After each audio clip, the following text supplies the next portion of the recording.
Very very good morning friends. I hope आप लोग बहुत अच्छे होंगे। आज आपका है भूमि अधिग्रहण कानून 2013 और इसमें भूमि सुधार भूमि राजस्व ये सब तीन चार टॉपिक एक में ही दिए गए हैं।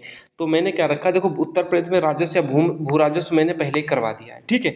तो मैं रही बची जो चीज़ें हैं वो भूमि सुधार में कर दूंगा। भूमि सुधार अभी इसके बाद एक वीडियो आएगा उसमें। फिर उसके बाद क्या बचेगा, बच्चों वाला नहीं, पोस्को और वो छोटे छोटे टॉपिक्स, मतलब वो एक टॉपिक है, उस टॉपिक में सेक्शंस हैं। तो उन सेक्शंस को मैं एक ही वीडियो में या मैक्सिमम दो वीडियो में कवर कर दूंगा और आपकी मूल विधि बहुत प्यार के साथ ख़त्म हो गई। और मुझे लगता है कि मैं सोमवार बुधवार या बृहस्पतिवार को आपको उसको वीडियो लाऊंगा और उसमें बताऊंगा कि मूल विधि अब याद कैसे करें। एकदम मूल विधि बहुत अच्छे से कवर की और मुझे लगता है कि इससे बेस्ट अब मूल विधि बहुत मुश्किल से आपको मिलेगी। ये मैंने इसलिए छोटे छोटे वीडियो 30-30 मिनट के बताया, एक ही वीडियो में सारी मूल विधि एक टॉपिक को खत्म कर देते ताकि आपको भटकना अपना पड़े। और उसके बाद मैं कहता हूँ एक पेज छोड़ते रहो, अभी खत्म थोड़ी ना। अभी तो मैंने 98% मूल विधि खत्म की, जहाँ से क्वेश्चन आपको मिल जाएंगे। 2% उनको भी हम टॉप 100 सीरीज में ले लेंगे, तब आपको लगेगा कि हाँ अब हम सिस्टम हैक होकर हो रहा है धीरे धीरे। भूमि अधिग्रहण कानून 2013। अच्छा, भूमि अधिग्रहण क्या, इस कानून की क्यों जरूरत पड़ी? इससे पहले एक कानून था भूमि अधिग्रहण कानून 1894। इससे पहले उसके तहत भूमि अधिग्रहित की जाती थी। अधिग्रहित की थी, अब जैसे पता है सरकार को सड़क बनानी है, यहाँ से लेके यहाँ तक सड़क बनानी है, ठीक है। अब क्या है, बीच में तुम्हारा खेत पड़ता, तुम्हारे काका का पड़ता, फिर तुम्हारे दाऊ का पड़ता। अब ये भूमि, आप तो भूमि के मालिक हो तो आप कैसे दोगे? अब जब सड़क नहीं बनेगी तो देश का विकास कैसे होगा? तो उन सब चीज़ों के लिए ये नियम बनाया गया था कि भूमि का अधिग्रहण कैसे किया जाएगा, मुआवजा कैसे दिया जाएगा।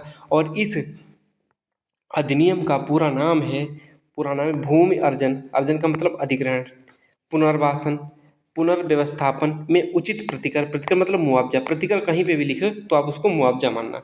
मुआवजा और पारदर्शिता का अधिकार अधिनियम 2013। इतना लंबा इसका नाम है। और सीधे सीधे हम क्या कहते हैं, भूमि अधिग्रहण अधिनियम 2013। लेकिन इसका पूरा नाम याद रखना, पूछा गया था, ठीक है। यह अधिनियम यह अधिनियम भूमि अधिग्रहण अधिनियम 1894 के स्थान पर लाया गया था। मतलब कि इसको ख़त्म कर दिया गया और उसका नए तरीके से, जैसे आप देख रहे होगे अभी बीएनएस आई तो आईपीसी सीआरपीसी की जगह पे है इंडियन पिनल कोड, और आईपीसी सीआरपीसी की जगह है। उसी प्रकार ये जो आपका लागू हुआ है भूमि अधिग्रहण कानून, वो किसके 1894 के स्थान पर लागू हुआ।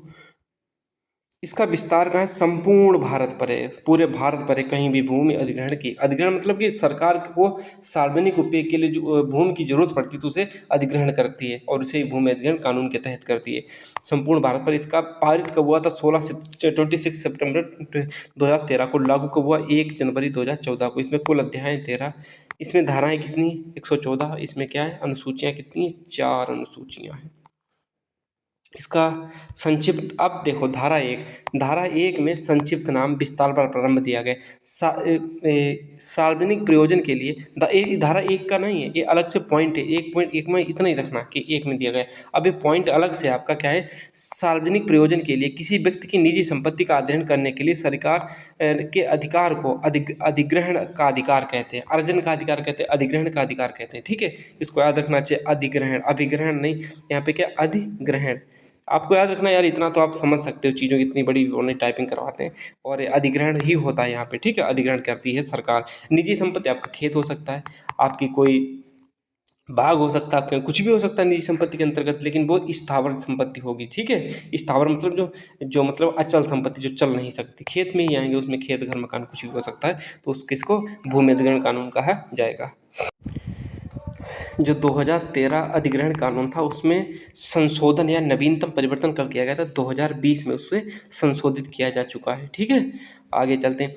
भूमि अधिग्रहण अधिनियम 2013 के अनुसार सरकार प्राकृतिक आपदाओं से प्रभावित क्षेत्रों में रहने वाले लोगों के लिए परियोजनाएं, निर्धन एवं भूमिहीन लोगों के लिए आवास परियोजनाएं तथा सार्वजनिक प्रयोजनित भूमि का अधिग्रहण करती है। अच्छा, भूमि का अधिग्रहण क्यों करेगी सरकार? उसका सबसे बड़ा रीजन है कि प्राकृतिक आपदाओं के प्रभावित क्षेत्र में रहने वाले लोगों के लिए परियोजना। प्राकृतिक क्षेत्र मतलब कि जैसे कोई समुद्र है, उसके किनारे लोग रह रहे हैं, या कोई नदी है, या कोई भूकंपीय क्षेत्र है, तो वहाँ पे कोई लोग रह रहे हैं, तो उनको आवासीय स्थिति देने के लिए, वहाँ से उनको विस्थापित करके जहाँ सरकार भूमि अधिग्रहित करेगी वहाँ बसाने के लिए तो क्या करेगी सरकार, भूमि अधिग्रहित करेगी। निर्धन तथा भूमिहीन लोगों के लिए आवास परियोजनाएं, आवास देना जैसे नहीं प्रधानमंत्री आवास योजना, उसके तहत ये इसी अधिनियम के तहत कोई ज़मीन एक्वायर करेगी। जैसे कहीं गाँव में है, किसी के पास रहने तक के लिए भूमि नहीं है, तो सरकार क्या करेगी, उसको भूमि उपलब्ध करवाएगी। हाँ, कैसे कि जो प्राइवेट लोग हैं उनकी भूमि अधिग्रहित करके करेगी, हाँ आप उनको बनाने के लिए जगह दीजिए। उसके बाद ये सार्वजनिक प्रयोजन मतलब आपके लिए कहीं सड़क बनने को है, ओवरब्रिज बनने को है, स्कूल बनने को है, कॉलेज बनने को है, कुछ भी बनने को सार्वजनिक प्रयोजन के लिए, तो भी सरकार भूमि का अधिग्रहण कर सकती है। ये सब चीज़ें पूछी जा चुकी, सरकार भूमि का अधिग्रहण क्यों करती है। धारा दो में अक्सर अभी तक क्या होता था कि उसमें परिभाषाएं दी होती थी, लेकिन नहीं, यहाँ पे धारा 2 में दिया गया है कि अधिनियम का लागू होना कब हुआ है। आपको पहले हम बता चुके हैं अधिनियम कब लागू हुआ। यह एक निम्न परिस्थितियों में लागू होता। कौन कौन परिस्थितियों में? सेना, नौसेना, वायुसेना, सीएपीएफ की जो 7 सीएपीएफ में 7 वो आते हैं अर्धसैनिक बल, कौन कौन से? एसएससी जीडी वाली जो नहीं भर्तियाँ होती हैं उसमें, या पुलिस संबंधित कार्यों, भारत की राष्ट्रीय सुरक्षा, राज्य के पुलिस जनसाधारण की सुरक्षा आदि सामरिक उद्देश्यों के लिए अर्जन कर सकती है। अभी देख रहे होगे पुलिस बैरकें बनाई गई हैं या पुलिस थाना बनाया जा रहा है, तो वो क्या सार्वजनिक चीज़ें हैं, उनको एक्वायर करके वो थाना बना दिया जाएगा। तो वही चीज़ में बताई गई है कि सेना, नौसेना, वायुसेना, सीएपीएफ, पुलिस या कुछ भी सार्वजनिक सुरक्षा के लिए भूमि का अर्जन कर सकती है सरकार। अब देखो कृषि संबंधित कार्य, कोल्ड स्टोर, वेयर हाउस मतलब कि उसमें यूरिया खाद वगैरह कैसे स्टोर होगी, तो उनके लिए भूमि अधिग्रहण कर सकती है। हाँ, वहाँ पे क्या बना दी, कोल्ड स्टोर आलू के लिए। वेयर हाउस सिंचाई परियोजनाओं के लिए, सिंचाई परियोजना का मतलब कि ट्यूबवेल लगाना है या नहर निकालनी छोटी मोटी, तो क्या सरकार जमीन अधिग्रहित करेगी। अनुसंधान केंद्र बनाना, यूनिवर्सिटी बनानी, पर्यटन आदि के लिए अर्जन कर सकती है सरकार। समझो, भूमि का अर्जन समुचित सरकार करेगी। समुचित सरकार का मतलब क्या होता है? जो सरकार उचित तरीके से बनी, उचित तरीके मतलब बहुमत से बनी हुई है। बहुमत से कौन बनेगी? सेंट्रल गवर्नमेंट और state government, SG central government, SG मतलब स्टेट गवर्नमेंट, राज्य सरकार और केंद्र सरकार। ठीक है। अब धारा 3 में दिया गया परिभाषाएं, इनकी परिभाषाएं जरूर याद रखना। परिभाषाओं में क्या 3B में दिया गया प्रभावित क्षेत्र। अच्छा, प्रभावित क्षेत्र का मतलब क्या है? प्रभावित क्षेत्र का मतलब है कि जहाँ भूमि का अर्जन किया जाएगा, वह क्षेत्र जहाँ से समुचित सरकार द्वारा भूमि के अर्जन के प्रयोजन के लिए अधिसूचित किया जाएगा। मतलब प्रभावित क्षेत्र कौन सा कहलाएगा? आपका गाँव है, यहाँ पे जमीन, आपके गांव में थोड़ी ज़मीन पड़ी, उसको सरकार अधिग्रहित कर रही है, तो ये क्षेत्र क्या हो जाएगा? प्रभावित क्षेत्र है। मतलब जहाँ पे काम हो रहा है, जहाँ पे सरकार भूमि अधिग्रहित कर रही है, उस क्षेत्र को प्रभावित क्षेत्र कहते हैं। प्रभावित कुटुंब का होगा, उस क्षेत्र में कोई परिवार भी तो रह रहा होगा। भाई ऐसा तो है नहीं कोई ज़मीन पड़ी आपकी प्राइवेट, कोई निजी ज़मीन है, अब आपका कोई खेत है, चलो कोई खेत है और उस खेत को सरकार अधिग्रहित कर रही है। उस खेत में आपको गेहूँ होते थे, मक्का होती थी, उससे आपका पालन पोषण चलता था, उससे आपका परिवार पूरा प्रभावित हो रहा कि नहीं? जब आप उसके खेत से गेहूँ वगैरह कुछ हो गए नहीं, तो कौन प्रभावित होगा? परिवार प्रभावित होगा। इसे बोलते हैं प्रभावित कुटुंब। जिस परिवार पर असर पड़ा हो वो प्रभावित कुटुंब होगा। ऐसा परिवार जिसकी भूमि या स्थावर संपत्ति का अर्जन किया गया हो। बिल्कुल, कोई तो परिवार होगा जिसकी भूमि का अर्जन किया गया होगा। ऐसा परिवार जिसका जमीन पर मालिकाना हक नहीं है, लेकिन वह अधिग्रहण से 3 साल पूर्व से अर्जित भूमि में काम करके आजीविका कमा रहा है। मतलब जो सरकार भूमि अर्जन करने वाली है, अर्जित भूमि है, उसमें क्या है कि कोई व्यक्ति 3 साल है, क्वेश्चन पूछा गया तो यूपीएसआई कितने साल पूर्व? 3 साल से रह रहा हो, याद रखना। अब जैसे कोई ज़मीन पड़ी हो, कहीं भी पड़ी हो और उसका मालिकाना हक नहीं है, मतलब वो उसके नाम नहीं है, सरकारी ज़मीन या कुछ भी हो, और उस पर वो 3 साल से रह रहा है और उसी ज़मीन से अपना जीवन यापन कमा रहा है, वहीं से जो कुछ कमा रहा है, तो वो क्या होगा? तो उसके तहत भी जो उस पर रह रहा है व्यक्ति, वो भी प्रभावित परिवार के अंतर्गत, प्रभावित कुटुंब के अंतर्गत आएगा। ऐसा एसटी परिवार या वन निवासी परिवार जिसके अधिकार भूमि के अर्जन से खो गए हों। जैसे कोई भी एसटी क्षेत्र, कोई एसटी होगा, शेड्यूल ट्राइब होगा। शेड्यूल ट्राइब तो आप जानते हो, वैसे भी जैसे नट होते हैं, जो नट आप जानते हो, नटवा नटवी जो लोग घूमते रहते हैं, शायद मुझे नहीं लगता, मुझे कुछ और नाम भी बोला जाता है, लेकिन मैं अपने गाँव की लैंग्वेज में बता रहा हूँ। हमारे गाँव में जैसे नट बोला जाता है, नट आगे नटवा आगे। जो एसटी वाले होते हैं चलते फिरते घूमते रहते हैं, तो उनके परिवार वो अक्सर कहाँ रहते हैं? वन में निवासी रहते हैं, या वो किसी भूमि पर रह रहे हो तो उनको रह रहे हो तो उस भूमि के अर्जन से उनके अधिकार खो गए हो, तो ये भी ऐसा क्या कहा जाएगा? उस परिवार को भी क्या कहा जाए? प्रभावित कुटुंब कहा जाएगा। ऐसा परिवार जिसकी जीविका या आय का स्रोत अर्जन से 30 वर्ष तक वनों या जलाशयों पर निर्भर था, जिसके अंतर्गत वन उपज बटोरने वाले आखेटक मत्स्य जनसमूह व केवट आते हैं। जैसे अब कोई परिवार होगा, रास्ते में क्या आ गया?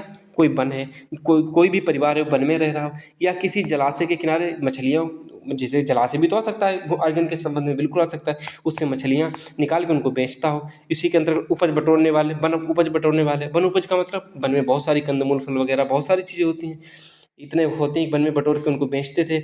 या कोई आखेटक, आखेटक मतलब कोई वन खत्म कर दिया जाएगा, उसमें वो आखेट शिकार करता था। मत्स्य पालन, या कोई केवट, केवट भी तो जानते, केवट कहाँ रहता है, केवट रहता है नदियों में। आपको याद होगा भगवान राम जब केवट से, जब केवट मतलब कि सरयू नदी को पार कर, सरयू नदी ही थी ना, सरयू नदी को पार रहे थे तो केवट से कहा था कि उतराई ले लो हमसे। जब केवट वही नदी को जो नाव में उतारते हैं, नाव को खेते हैं, तो भगवान श्री राम ने कहा था कि उतराई ले लो। तो केवट ने कहा था कि जो भवसागर से उतारते हो तो हम उनसे क्या उतराई लेंगे, हम उनसे नाव उतारने के लेंगे, जो संसार से मतलब कि नैया पार लगाते हैं तो उनसे हम उतराई क्या लेंगे। तो उन्होंने कहा था कि शायद मुदरी, मुदरी मतलब जो अंगूठी पहने हुई थी सीता जी, उनकी अंगूठी देने को थे। तो केवट ने कहा था पद मतलब कि अपने चरण को मतलब धो लेने दो, तो यही हमारी उतराई होगी। तो फिर उन्होंने कहा था कि आपके छूने से, तो कि पहले तो वो नाव पे बैठने ही नहीं दे रहा था केवट, कि आपके छूने से वो हो जाएगा क्या, कि जो हमारी नाव है वो एक नारी बन जाएगी, और हमारी शादी पहले से हो रखी है तो महाराज हमारा तो पूरा परिवार बर्बाद हो जाएगा। तो उन्होंने कहा ऐसा थोड़ी ना, ऐसा कैसे नहीं है, आपने तो शिला छुअते शिला बनी गई, मतलब कि शिला उसको पत्थर को छूते ही वो नारी बन गई थी, या तो हमारी केवट की है, और फिर ये तो हमारी लकड़ी की है तो एकदम बन जाएगी फिर तो उन्होंने कहा कि बन ठीक है, तुम नहीं बैठा रहे, बन भी गई तो तुम्हारा ही मतलब कि काम हो जाएगा, तुम्हें ही अच्छा लगेगा कि तुम्हारी दो दो नारियाँ होंगी। तो नहीं, कि दो दो नारियों से नहीं काम चलेगा, कि वो दो नारियों वाले कभी खुश नहीं होते। केवट संवाद होता है, वहाँ पे पढ़ा होगा आपने, जिसे बोलते हैं केवट संवाद, बहुत मज़ा भी आता है, सुना करो। ये हमारे कहानियाँ ही हैं, स्टोरी हैं एक महान पुरुष की। चलो ये तो मैंने बता दिया है। ऐसा परिवार, अच्छा नीचे वाला पॉइंट रह गया, ऐसा परिवार जो नगरीय क्षेत्रों में भूमि के अर्जन के पूर्व के 3 वर्ष पूर्व या अधिक तक निवास करता हो तो वो भी एक प्रभावित कुटुंब के तहत आएगा। कौन, एक कोई नगरीय क्षेत्र से एक भूमि का अर्जन किया जा रहा है, उस भूमि पर कोई परिवार 3 वर्ष पूर्व से रह रहा है तो वो भी प्रभावित कुटुंब के अंतर्गत आएगा। अब आगे कृषि, कृषि में क्या क्या आएगा, यदि इस अधिनियम में कृषि कहीं पे यूज होता है कृषि भूमि, तो उसमें क्या क्या आ जाएगा, कृषि या उद्यान कृषि, कृषि या उद्यान कृषि। उद्यान कृषि तो आप जानते हो कि इसमें कोई बताने वाली बात ही नहीं है। दुग्ध उद्योग, कहीं पे आप पता चला दुग्ध उद्योग चल रहा है, डेयरी वगैरह नहीं, कहीं पे आपने कुक्कुट पालन कर रखा है, कुक्कुट पालन उद्योग, मत्स्य पालन, रेशम उत्पादन, बीज की खेती, बीज भी बहुत खेतियाँ होती हैं, बिल्कुल बीज उत्पादन के लिए बहुत खेतियाँ होती हैं, पशुधन, औषधि, जड़ी बूटियाँ, फसलों, वृक्षों, घास या उत्पाद, घास क्या उत्पाद, घास के उत्पाद कौन से, मूंज आपने सुनी होगी, मूंज, मुझे लगता है मेरे इधर मूंज बोली जाती है, मूंज के उत्पाद जो नहीं, पतार, पता नहीं आपके उधर क्या बोला जाता है, पतौरा पतार, तो उससे उत्पाद बनते हैं। तो क्या है, वो घास ही तो होती है मूंज एक तरह की, उससे बहुत सुंदर सुंदर कलाकृतियाँ बनती हैं। पशुओं के चारा का, कोई चारा का है तो वो क्या है, वो कृषि के अंतर्गत आएगा। ठीक, धारा 3G में क्या कहा गया है कि जिस जिले में समुचित सरकार द्वारा एक कलेक्टर नियुक्त किया जाएगा। ठीक है, जिले में परिभाषा दी गई किसकी, कलेक्टर की 3G में दी गई है कि समुचित सरकार, समुचित सरकार को राज्य सरकार होगी, केंद्र सरकार, वो जिले में एक कलेक्टर नियुक्त करेगी, एक जिले का एक कलेक्टर होगा जिसे डीएम साहब बोलते हैं। 3I का मतलब अर्जन की लागत, इसमें अर्जन की लागत के बारे में बताया गया, मतलब कि जैसे कोई ज़मीन अर्जित की जा रही है आपसे, कोई व्यक्ति है उसकी ज़मीन है, सरकार वो लेना चाह रही है, तो इस ज़मीन के कितने रुपए हैं उस व्यक्ति को, जिस व्यक्ति से ज़मीन ली जानी, जिससे अर्जित की जानी है, उसको कितने पैसे देने चाहिए, तो वही है अर्जन की लागत के बारे में धारा 3I। आप देखो, सरकार अधिग्रहण करने के लिए प्रतिकर मुआवजा की रकम देगी, बिल्कुल, सरकार प्रतिकर मतलब मुआवजा देगी। उसके बाद भूमि पर खड़ी फसल के दाम जो प्रभावित परिवार के लिए दोबारा बचने के लिए हैं, भूमि और भवन की लागत, जैसे कि कोई भवन जहाँ जहाँ पे सरकार ज़मीन अर्जित कर रही है वहाँ पे कोई भवन है, या जब अर्जित कर रही है तो वहाँ पे कोई फसल खड़ी है, तो फिर क्या होगा, उस भूमि का अर्जन करेगी तो उसकी फसल की कीमत और उस भवन की कीमत भी सरकार को जोड़नी पड़ेगी अर्जन की संपत्ति में, कि सरकार को उतनी पैसे की खाली ज़मीन तो खाली ज़मीन के प्राइस देने पड़ेंगे, लेकिन भवन या कोई फसल खड़ी है तो उसके पैसे देने पड़ेंगे। वही बात कही, भूमि पर खड़ी फसल के दामों को प्रभावित परिवारों के लिए दोबारा बसने के लिए भूमि और भवन की लागत भी सरकार को देनी पड़ेगी। दोबारा जिन क्षेत्रों में लोगों को बसाना है, यहाँ पे बहाना नहीं, यहाँ पे बसाना है। अब क्षेत्रों में क्या होगा, लोगों को बहाना तो नहीं, बसाना ही होगा। दोबारा जिन क्षेत्रों में लोगों को बसाना है वहाँ पर अवसंरचना एवं सुविधाओं की लागत, जैसे कि लागत क्या होगी। जैसे कि आपको कहीं पे बसाना है, सरकार जब यहाँ से उठाएगी तो यहाँ भी कहीं पे बसाएगी आपको, तो वहाँ पे जो भवन बनाएगा उनकी भी कोई लागत लगेगी, तो वो भी अर्जन की संपत्ति के तहत ही आते हैं। विस्थापित कुटुंब परिवार 2021 में पूछा गया था क्वेश्चन। कोई भी परिवार जिसे भूमि अधिग्रहण के कारण प्रभावित क्षेत्र से पुनर्गत क्षेत्र में स्थानांतरित व पुनः स्थापित किया गया हो। अब इन सब लोग को हम सही भी करवा देंगे, बाकी आप लोग ठीक है, इनको वीडियो देख के क्या 30 मिनट का होता है, कोई दिक्कत नहीं होती। कि कोई भी परिवार जिसे भूमि अधिग्रहण के कारण प्रभावित क्षेत्र से पुनर्वास मतलब पहले तो वो जहाँ रह रहा था वहाँ तो रहेगा, उसके बाद उसे पुनर्वास में दोबारा कहीं भी उसे बसाना पड़ेगा। क्षेत्र में स्थानांतरित व पुनः स्थापित किया जाता है। कैसे? तो उसे क्या बोलते हैं? विस्थापित कुटुंब परिवार बोलते हैं। कि एक क्षेत्र से दूसरे क्षेत्र में उसे विस्थापित करने के लिए, तो उसे क्या बोलते हैं? विस्थापित कुटुंब परिवार। यूपीएसआई 2021। कुटुंब फैमिली क्या होती है?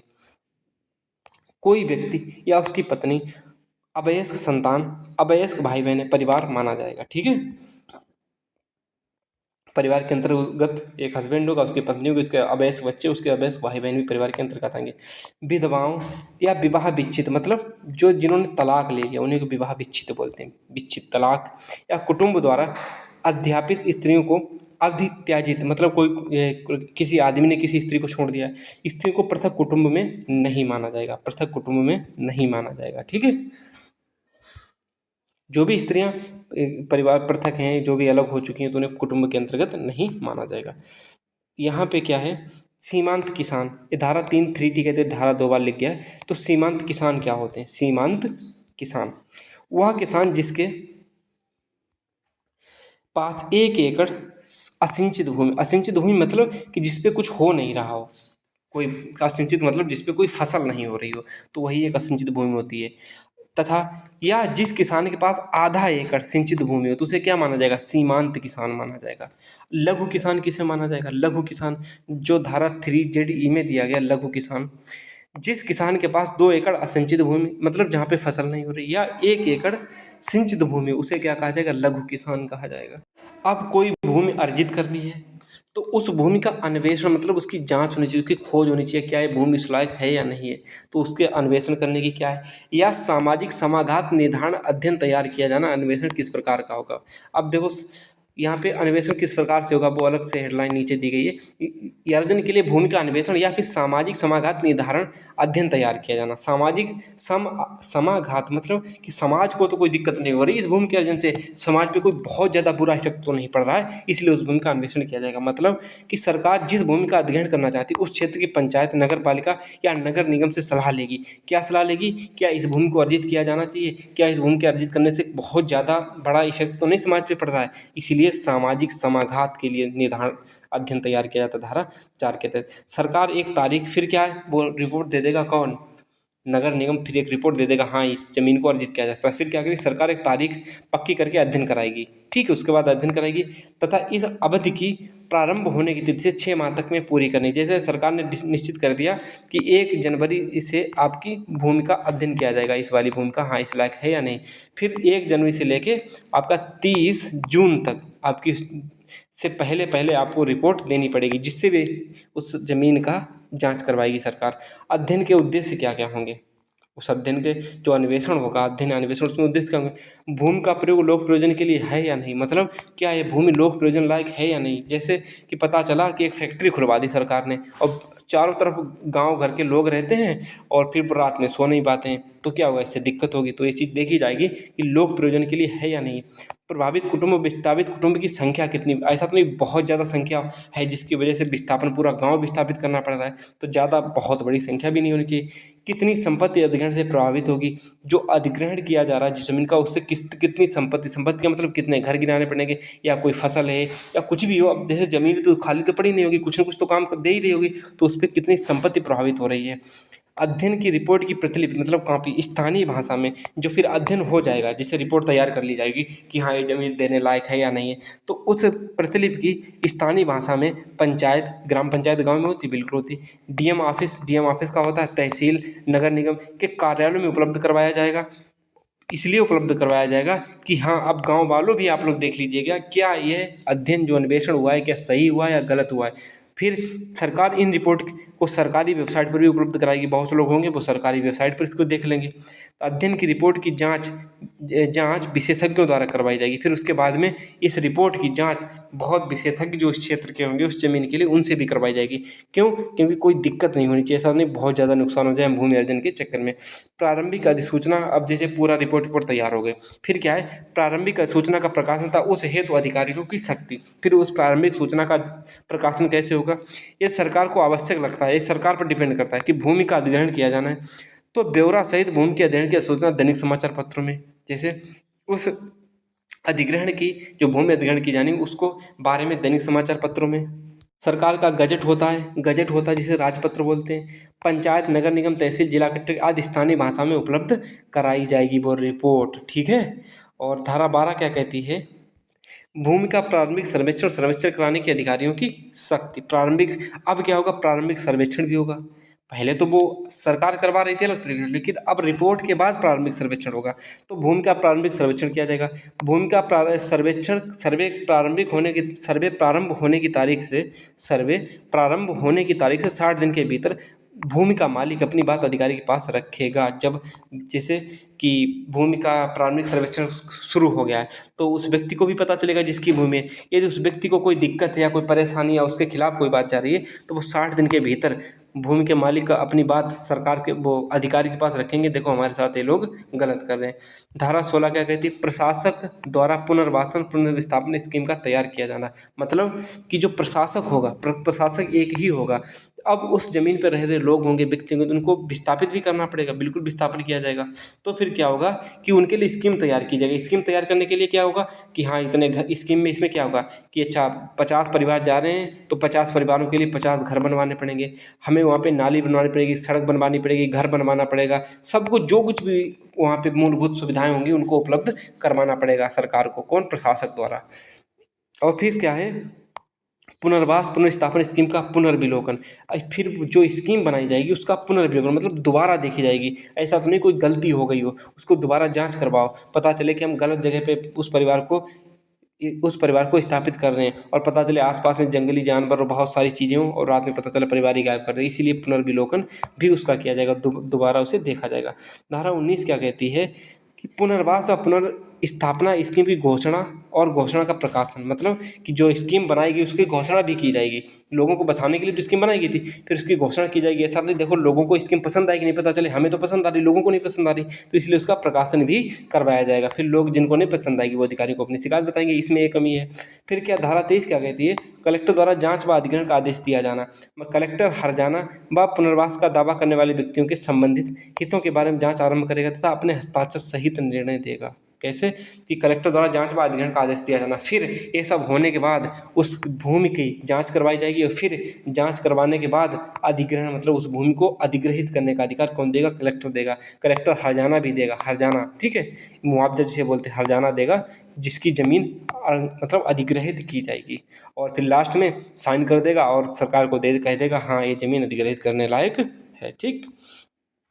अवधि जिसके भीतर अधिनिर्णय किया जाएगा। अब पता चले कलेक्टर है, अब वो फाइल रख दी, अब उसे क्या मतलब कि ठीक है कर देंगे 2-4 साल में, नहीं, उसको एक अवधि दी गई है कि कलेक्टर धारा 19 के अधीन घोषणा के प्रकाशन की तारीख से 12 मास के भीतर अधिनिर्णय करेगा। मतलब कि जो भी आप यहाँ पे पढ़े, धारा 19 में पढ़े होंगे कि जो स्कीम होगी, जो स्कीम की घोषणा की जाएगी, उस स्कीम की घोषणा 12 मास की घोषणा करने के बाद 12 महीने के भीतर उस पर निर्णय लेने पड़ेगा तथा निर्णय में कोई भूल या सुधार निर्णय की 3 से 6 भीतर किया जाएगा। और उस निर्णय में उस स्कीम में कोई सुधार करना होगा, कोई गलत चीज़ होगी तो उसको 6 महीने के भीतर करना पड़ेगा। लेकिन जो उसका रिपोर्ट है, जो निर्णय है, उसको 1 साल के भीतर लेना ही लेना पड़ेगा, ऐसा नहीं 2-4 साल के लिए डाल दीजिएगा। अब देखो धारा 26 क्या कहती है, कलेक्टर द्वारा भूमि के बाजार मूल्य का अवधारणा। ठीक है, कलेक्टर क्या करेगा, बाजार मूल्य का बताएगा कि हाँ इसका बाजार मूल्य क्या है, जो जिस भूमि के अर्जित किया जाना है। ये सब हो गया, प्रकाशन वगैरह सब कुछ भूमि लेने को तैयार हो गया। अब क्या होगा, उस भूमि का मूल्य, जो भी भूमि अधिग्रहित की जाएगी, भारतीय स्टाम्प अधिनियम 1899 में 1899 कितना बाजार मूल्य था। मतलब हर एक स्टाम्प अधिनियम में, उस स्टाम्प अधिनियम में हर जगह की, पूरे भारत की ज़मीन के बारे में लिखा गया, इस क्षेत्र की ज़मीन का इतना मूल्य, उस क्षेत्र की ज़मीन का उतना मूल्य। तो बाजार मूल्य उसको देखेगी कौन? कलेक्टर देखेगा कि हाँ इसका मूल्य कितना है, और निकटवर्ती भूमि का औसत विक्रय मूल्य देखेगा। उसके बाद जो भी, जैसे कि आपकी ये भूमि अधिग्रहित की जा रही है, उसके पड़ोस वाली भूमि का विक्रय मूल्य कितना है, वो सब देखने के बाद फिर प्रतिक्रय मुआवजा की रकम का निर्धारण किया जाएगा। फिर जो मुआवजा हर्जाना है उसका निर्धारण किया जाएगा। कलेक्टर भूमि का बाजार मूल्य तय करेंगे, बाजार तय करेंगे। फिर भूमि पर कोई सामान है तब दोनों की लागत निर्धारित करके प्रतिक्रय का निर्धारित करेंगे। जैसे कलेक्टर क्या करेगा, भूमि है, भूमि का मूल्य निर्धारित कर लिया कि हाँ ये भूमि 10 लाख की है, और उस भूमि पर पता चला कि फसल कोई खड़ी है, तो फसल कितने की है? 4 लाख की है। फिर क्या है कि पता चला कि उस पर कोई सामान है, या भूमि पर कोई सामान या कोई फसल है, कोई काम चल रहा है, कोई फैक्ट्री चल रही है, या कोई छोटा मोटा कारोबार चल रहा है, तो उसका मूल्य, दोनों सब कुछ जोड़ के फिर आपको क्या दे दिया जाएगा? मुआवजा, मतलब प्रतिकर। धारा 38 क्या कहती है? अर्जित की जाने वाली भूमि का कब्जा लेने की शक्ति कलेक्टर के पास। फिर जो भूमि तैयार हो गई, मुआवजा भी दे दिया, फिर कलेक्टर क्या करेगा? उस भूमि को कब्जा करेगा कि हाँ अब हम इस भूमि को, अब ये भूमि सरकार की हो गई।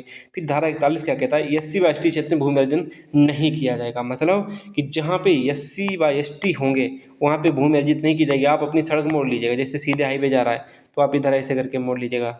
ऐसा नहीं हो सकता कि आप किसी एससी एसटी की भूमि को अर्जित कर लो। और कोई विशेष उपबंध है, जैसे कोई विशेष रक्षा या कोई भारत की संप्रभुता को लेकर बात आ गई, तो फिर एससी एसटी की जमीन को भी अधिग्रहित किया जाएगा। एससी एसटी को बहुत अधिकार मिले हैं, बहुत ज़्यादा अधिकार मिल चुके हैं। ये मतलब वो नहीं सोचना, ऐसा मत सोचना कि हम उसको क्रिटिसाइज करें, नहीं, बहुत मिले आप उसको आगे आने के लिए। धारा 48 क्या कहती है? राष्ट्रीय पुनर्वास व स्थापना, राष्ट्रीय समिति की स्थापना। अच्छा, हम यहाँ पे एक शब्द ऐड करवा देंगे, जब अभी एडिट होगी जब फाइल में, तो यहाँ पे लिखवा देंगे, यहाँ पे राष्ट्रपति नहीं, यहाँ पे है राष्ट्रीय निगरानी समिति।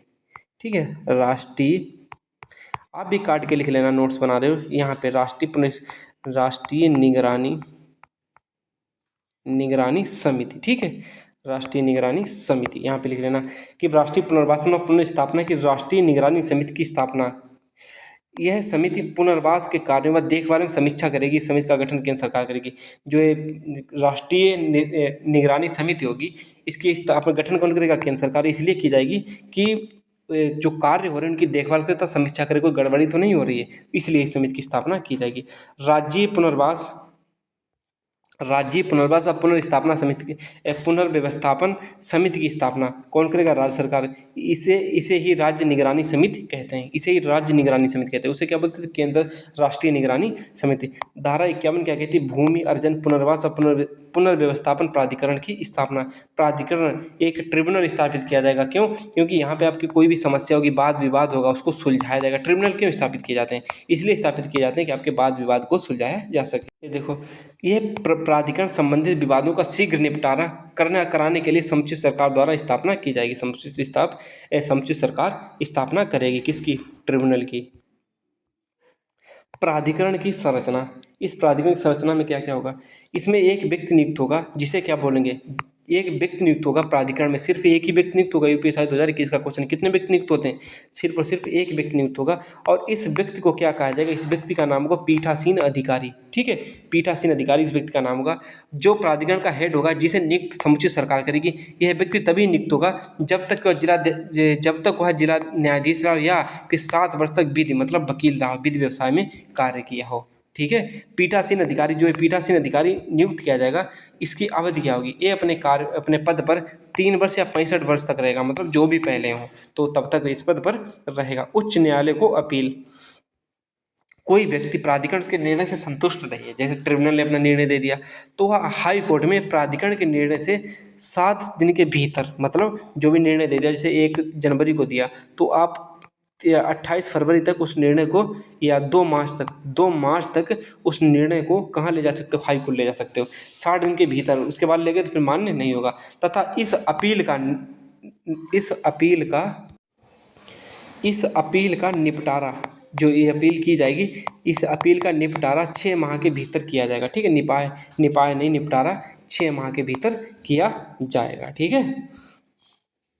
मिथ्या जानकारी दुर्भावपूर्ण कार्रवाई के लिए दंड। जैसे कि आप, पता चला कि ज़मीन किसी और की है और आपको पैसा ज़्यादा लेने के चक्कर में आपने बता दिया नहीं ज़मीनें हमारी है। कोई व्यक्ति का कभी कभी क्या होता है, नहीं रहता गांव में तो कोई दूसरा व्यक्ति चला जाता है तो बताते हैं हमारी ज़मीन है। तो इसके लिए कोई झूठी व्यक्ति द्वारा कोई भ्रामक जानकारी देता है, कोई झूठी व्यक्ति या भ्रामक जानकारी देता है तो दंड 6 माह कारावास या 1 लाख तक का जुर्माना या दोनों फिर देने पड़ेंगे तुम झूठी जानकारी देते हो। अधिनियम के उपबंधों पे उल्लंघन पर क्या है कि दंड 6 माह से 3 साल तक हो सकता है या उसके बाद में जुर्माना भी होगा, कुछ भी उल्लंघन करते हो। देखिएगा, अपराधों का संज्ञान महानगर मजिस्ट्रेट या प्रथम वर्ग न्यायिक मजिस्ट्रेट द्वारा किया जाएगा। जो अपराध होगा, कोई भी अपराधी होगा अपराध करेगा, वही कौन सा अपराध करेगा, झूठी वाला। कोई झूठा बात बता दिया, झूठी भ्रामक जानकारी दे दी, या कि अपराध इसके तहत, इस अधिनियम के तहत किया जाने वाले अपराध असंज्ञेय समझा जाएगा। असंज्ञेय मतलब कि संज्ञेय अपराध नहीं। संज्ञेय अपराध क्या होता है, वो आईपीसी, वो बीएनएस में आपको पढ़ाया जाएगा। धारा 109 के तहत नियम बनाने की शक्ति किसके पास है, समुचित सरकार के पास है। कुछ भी नियम बनाया जाएगा इसके लिए, समुचित सरकार राज्य सरकार हो सकती है या फिर केंद्र सरकार हो सकती है। केंद्र सरकार द्वारा बनाए गए नियमों को 30 दिन के लिए संसद में रखा जाएगा। बिल्कुल, जब भी केंद्र सरकार कोई नियम बनाएगी तो उसके लिए 30 दिन तक संसद में रखा जाएगा। इस अधिनियम के तहत सरकार प्राकृतिक आपदाओं से प्रभावित क्षेत्रों में रहने वाले व्यक्तियों की, ये सब मैं आपको पहले करवा चुका हूँ। अब देखिएगा कि धारा 5, अब मोस्ट इंपॉर्टेंट यहाँ से है, बहुत बहुत ज़्यादा इंपॉर्टेंट, इनको तो बिल्कुल नहीं छोड़ना। धारा 5 क्या कहती है, सार्वजनिक प्रयोजन के लिए भूमि अधिग्रहित करने में एक उपयुक्त सरकार के लिए सामाजिक प्रभाव आकलन आवश्यक है। सामाजिक प्रभाव नहीं यहाँ पे होगा, यहाँ पे सामाजिक प्रभाव आकलन बहुत ज़्यादा आवश्यक है। क्यों, सामाजिक प्रभाव आकलन का मतलब क्या होता है, सामाजिक प्रभाव आकलन, यहाँ पे सामाजिक प्रभाव आकलन है, प्रभाव आकलन इतने बार बोल दिया। अब तो नहीं होगा, नोट्स बना रहे हो कि हम लिखते हैं तब टाइप कराते हैं, ऐसे नहीं टाइप हो जाता है। प्रभाव आकलन कैसे किया जाएगा, ये सामाजिक प्रभाव का आकलन किसके लिए किया जाएगा, जहाँ की भूमि अधिग्रहित की जाएगी, उपयुक्त सरकार के लिए कराया जाएगा। क्यों कि जो सामाजिक प्रभाव आकलन क्यों करवाया जाता है, जैसे कि यहाँ पे है भूमि अधिग्रहित की जा रही है तो इसके अधिग्रहण से भूमि, जो वहाँ के आस पास के रहने वाला समाज है उस पर क्या प्रभाव पड़ेगा। ऐसा तो नहीं समाज बहुत ज़्यादा मतलब कि विकलित हो, मतलब कि ऐसा हो जाए कि चिड़चिड़ापन हो जाए, या कोई मतलब कि शोर शराबा इतना, कोई कंपनी खुलवाई जा रही है तो उसकी वजह से आस पड़ोस में सामाजिक बहुत ज़्यादा दिक्कत हो रही है, तो इसका सामाजिक प्रभाव देखा जाएगा, तब आगे भूमि का अधिग्रहण किया जाएगा। और देखो, धारा 6 के तहत सिंचाई परियोजनाओं को पृथक पर्यावरण प्रभाव निर्धारण प्रक्रिया के कारण भूमि अधिग्रहण के लिए आवश्यक सरकार द्वारा सामाजिक प्रभाव मूल्यांकन में छूट दी गई है। अब आप, इसका मतलब है कि सामाजिक प्रभाव आकलन में, जो सामाजिक प्रभाव आकलन होगा, सामाजिक प्रभाव मूल्यांकन या आकलन कुछ भी होगा, उसमें क्या नहीं, सिंचाई परियोजनाओं को नहीं माना जाएगा। क्यों, क्योंकि पर्यावरण में नहीं आती हैं। पता चलेगा पर्यावरण के नाम से इन सिंचाई परियोजनाओं को ऐड कर लो। सिंचाई परियोजना का मतलब कि वहाँ पे कोई टंकी खोल दी गई या कोई पाइप डाल देगा, कोई नहर निकाल दी गई, ये तो जनता के लिए ही हो रही है बहुत ज़्यादा। तो क्या है, तो सिंचाई परियोजनाओं को पर्यावरण प्रभाव के प्रक्रिया के कारण भूमि अधिग्रहण के लिए आवश्यक सरकार द्वारा सामाजिक प्रभाव मूल्यांकन में छूट दी गई है। किसके लिए, सिंचाई, मात्र सिंचाई परियोजनाओं के लिए। सामाजिक, अभी यहाँ पे देखना, सामाजिक प्रभाव आकलन रिपोर्ट का मूल्यांकन एक स्वतंत्र बहु विशेषज्ञ समूह द्वारा किया जाता है। किसके द्वारा किया जाता है, सामाजिक प्रभाव आकलन, एक ग्रुप बनाया जाएगा, एक एजेंसी तैयार की जाएगी बहु विशेषज्ञ, उसमें 3 से 4 विशेषज्ञों की, जितना भी सरकार उचित समझे उसके द्वारा सामाजिक प्रभाव आकलन के रिपोर्ट का मूल्यांकन करवाया जाएगा। हाँ, ये रिपोर्ट सही है या गलत है। खाद्य सुरक्षा के संरक्षण के लिए विशेष प्रावधान। अच्छा, खाद्य सुरक्षा के लिए, खाद्य सुरक्षा का मतलब क्या है, पता चले आप यहाँ की ज़मीन है जो बहुत ज़्यादा ज़मीन उपजाऊ है और उसी ज़मीन को आप अधिग्रहित करके वहाँ पे हाईवे निकाल रहे हो, जिस वजह से उस क्षेत्र में खाद्य सुरक्षा मतलब कि लोग भुखमरी का शिकार हो जाते हैं। पता चले वहाँ पे गेहूँ होना बंद हो गया तो उसका भी विशेष ध्यान रखा जाएगा। वो भूमि तभी अधिग्रहित की जाएगी, कोई भूमि तभी अधिग्रहित की जाएगी तो इससे ये पता चल जाए कि यहाँ पे खाद्य सुरक्षा पर कोई प्रभाव नहीं पड़ेगा। धारा 10A के तहत, यहाँ पे 10A लिख लेना, ठीक है, या 10 के बन के तहत, अच्छे से याद रखना इस चीज़ को। आगे देखो, नए भूमि अधिग्रहण कानून के तहत भूमि का अधिग्रहण तब तक नहीं किया जा सकता, नए भूमि अधिग्रहण जो 2020 में इसमें संशोधन हुआ था उसके तहत बात करें, जो मैं पहले बता चुका हूँ। नए भूमि अधिग्रहण कानून के तहत भूमि का अधिग्रहण तब तक नहीं किया जा सकता है जब तक कि रक्षा के लिए या प्राकृतिक आपदा के कारण उत्पन्न होने वाली आपात स्थिति के लिए ना हो। अब भूमि अधिग्रहण, अब पहले क्या होता था, किसी चीज़ के लिए कर लिया जाता था, अब क्या है, आप उस भूमि का अधिग्रहण तभी कर सकते हो या तो वो देश की रक्षा के लिए बहुत ज़्यादा इंपॉर्टेंट, या प्राकृतिक आपदा के कारण उत्पन्न होने वाली आपात स्थिति के लिए ना हो, तब तक नहीं आप उस भूमि का अधिग्रहण कर सकते हो। मतलब या तो वो रक्षा के लिए इंपॉर्टेंट या प्राकृतिक आपदा की रक्षा के लिए। सड़कें रक्षा के लिए बहुत इंपॉर्टेंट होती, कभी इस पे आपको हरकुलिस उतार दिया जाता है, कभी कुछ, कोई कभी राफेल उतार दिया जाता, तो इसलिए इसमें 2020 में संशोधन किया गया। यदि सामाजिक प्रभाव आकलन रिपोर्ट का 12 माह की अवधि के भीतर पालन नहीं किया जाता तो नया सामाजिक प्रभाव आकलन किया जाना आवश्यक है। जैसे कि जो सामाजिक प्रभाव आकलन की रिपोर्ट है, रिपोर्ट आ गई और 12 माह तक उसका कोई भी मूल्यांकन नहीं किया जाता है तो फिर वो रिपोर्ट रद्द मानी जाएगी और दोबारा एक नया सामाजिक प्रभाव आकलन वहाँ का कराया जाएगा, इसलिए 12 माह के भीतर आवश्यक नहीं। धारा 24 क्या कहती है कि धारा 24 की सही व्याख्या, धारा 24 में है क्या वो आपको पढ़ना पड़ेगा। ये धारा 24 कुछ नहीं कहती है, ये जो धारा 24 का ये कह रही है जो 1894 इससे पहले जो अधिनियम था, उस अधिनियम के तहत जो भूमि का अर्जन की प्रक्रिया थी उसमें जिस प्रकार समझाया गया था, उस प्रक्रिया का संदर्भ, उस प्रक्रिया को समझाया जाना किस बात में समझाया गया था वो यहाँ पे समझाया गया है कि ये धारा 24 की व्याख्या, कि धारा 24 मतलब भूमि का अर्जन किस प्रकार किया जाना चाहिए। इसमें उसमें तो पता नहीं था कितना रुपए कितना क्या होता है, तो उसमें धारा 24 की सही व्याख्या इंदौर विकास प्राधिकरण बनाम मनोहर लाल 2020 के मामले 5 न्यायाधीश की पीठ के समक्ष संदर्भ का विषय था। किसके पीछे संदर्भ का विषय, मतलब किस बाद में ये धारा 24 की सही व्याख्या की गई थी। धारा 24 की सही व्याख्या इंदौर विकास प्राधिकरण बनाम मनोहर लाल 2020 में की गई थी, इसको याद रखना अच्छे से। मुआवजे के फैसले से संबंधित धारा 30 क्या कहती है, मुआवजे के फैसले से संबंधित अधिनियम द्वारा प्रदान की गई अतिरिक्त राशि पर ब्याज देने का प्रावधान करता है। यह कलेक्टर द्वारा देय है, मतलब कि जो भी धारा 30 में क्या होता है, कभी कभी अतिरिक्त राशि दी जाती है। अतिरिक्त राशि किन्हीं भी कामों के लिए, अतिरिक्त कामों के लिए दी जा सकती है किसी व्यक्ति को, तो उस अतिरिक्त राशि में यदि लेट होता है तो वो ब्याज सहित कलेक्टर द्वारा देय होगी। ठीक है, कलेक्टर द्वारा देय होती है अतिरिक्त राशि। आगे देखो, कई विस्थापनों के मामले अतिरिक्त मुआवजा दिया जाना। कई विस्थापनों के मामले में, कई विस्थापन मतलब समुचित सरकार सामाजिक प्रभाव आकलन करने में छूट दे सकती है यदि भूमि को धारा 40 के तहत अत्यावश्यक प्रावधानों को लागू करते अधिग्रहित करने का प्रस्ताव है।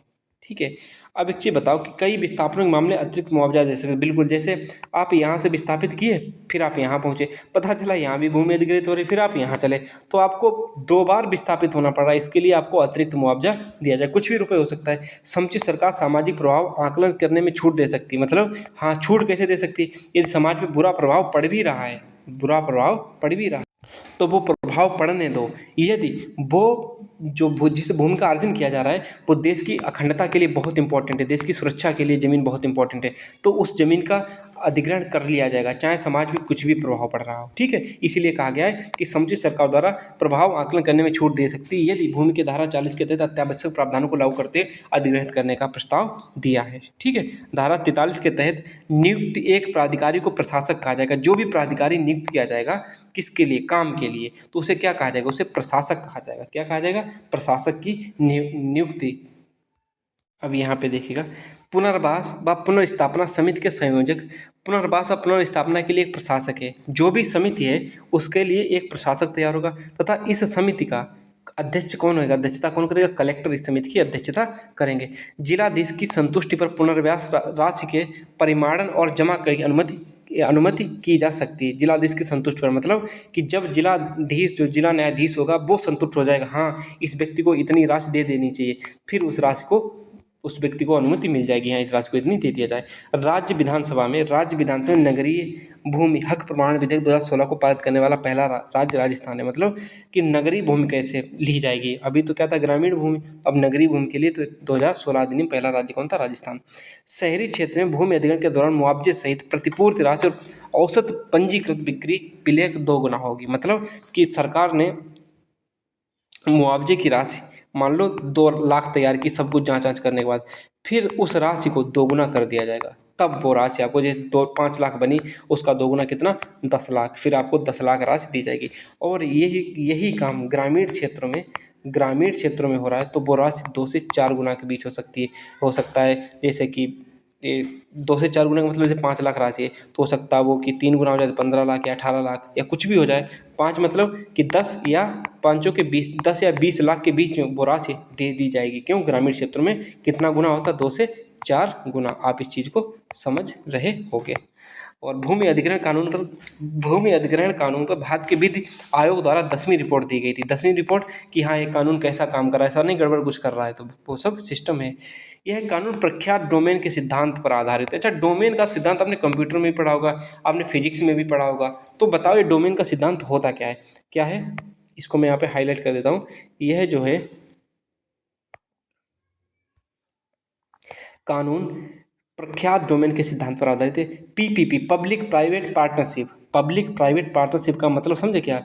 सरकारी और प्राइवेट लोगों के संयोजन से कोई परियोजना बनाई जा रही है। जैसे सरकार किसी व्यक्ति को प्राइवेट रूप में उसको दे दिया किसी भूमि को अधिग्रहण करवाओ, तो क्या होगा? पीपी परियोजना के लिए अधिग्रहित भूमि के लिए कम से कम 70% भूमि धारकों की पूर्व सहमति आवश्यक है। जैसे कोई भी परियोजना है, कोई कंपनी खोली जानी है, उसमें पीपी मतलब सरकार और प्लस प्राइवेट सेक्टर का कोई बिजनेसमैन, कोई व्यापारी उस भूमि को अधिग्रहित करना चाहता है, तो जितने भी लोग हैं, जैसे 100 लोग हैं, 100 लोगों की भूमि अधिग्रहित की जानी है, उन 100 लोगों में कम से कम 70 लोग ये बात कहें हाँ हम भूमि देने को तैयार हैं, तभी वो भूमि अधिग्रहित की जा सकती है, वरना नहीं की जाएगी। सार्वजनिक प्रयोजनों के लिए निजी कंपनियों द्वारा भूमि अधिग्रहण के लिए कम से कम 80% भूमि धारकों की पूर्व सहमति की आवश्यकता होती। मतलब कि कोई सार्वजनिक प्रयोजन है, कोई मतलब पब्लिक सेक्टर के लिए, जैसे मानो कि पब्लिक सेक्टर के लिए कि यहाँ पे कोई बहुत बड़ी कंपनी खोलनी है। कैसे? कि मान लो कि यहाँ पे कंपनी खोलनी है ब्रेड बनाने की बहुत बड़ी, तो कौन खोल रहा है? वो प्राइवेट कंपनी, निजी कंपनी खोल रही है। तो उस कंपनी के लिए भूमि सरकार मतलब कि अधिग्रहित करवाने थोड़ी हेल्प करती है, तो वहाँ के 80% भूमि धारकों द्वारा पूर्व सहमति आवश्यकता होगी। मतलब 100 व्यक्तियों की जमीन ली जा रही, तो 80 लोग उस भूमि में हाँ करें, हाँ हम भूमि देने को तैयार हैं। ठीक है। भू राजस्व प्रणाली में सबसे नीचे मतलब गांव स्तर पर सबसे नीचे होता है गांव। पहले होता है सबसे नीचे होता है गांव, फिर होता है आपका तालुका, और फिर होता है आपका कलेक्ट्रेट, फिर होता है राजस्व विभाग। ये होता है आपकी स्थापना, मतलब सीढ़ी नुमा स्थापना, मतलब सबसे नीचे सबसे ऊपर फिर उससे नीचे बढ़ता हुआ क्रम में। ये होता है भू राजस्व प्रणाली में सबसे नीचे। बाय बाय, टेक केयर, मिलते हैं नेक्स्ट वीडियो में। बहुत बड़ा टॉपिक था भूमि राजस्व अधिनियम, और ये अधिनियम आपको मैंने ख़त्म कर दिया। इसके बाद जो कुछ बचा होगा उसे भी उड़ा देंगे। और कैसी लगी मूल विधि की क्लासेस, और बहुत अच्छे से मैंने कवर करवाई है। एक एक क्वेश्चन आपको मिल जाएगा, ऐसी कोई बात नहीं है। सामाजिक प्रभाव आकलन से लेकर हर चीज़ का आपको मैंने समझाया है और बताया भी है कि इन चीज़ों को इस तरीके से करना भी चाहिए। और आपका साथ रहा अगले कल भूमि सुधार। अच्छा, अभी हम पोस्ट भी कर देंगे, भूमि सुधार से संबंधित कोई भी चीज़ होगी तो उसके लिए थोड़ा वीडियो लेट हो सकता है, क्योंकि वो कोई किसी बुक में उपलब्ध ही नहीं है।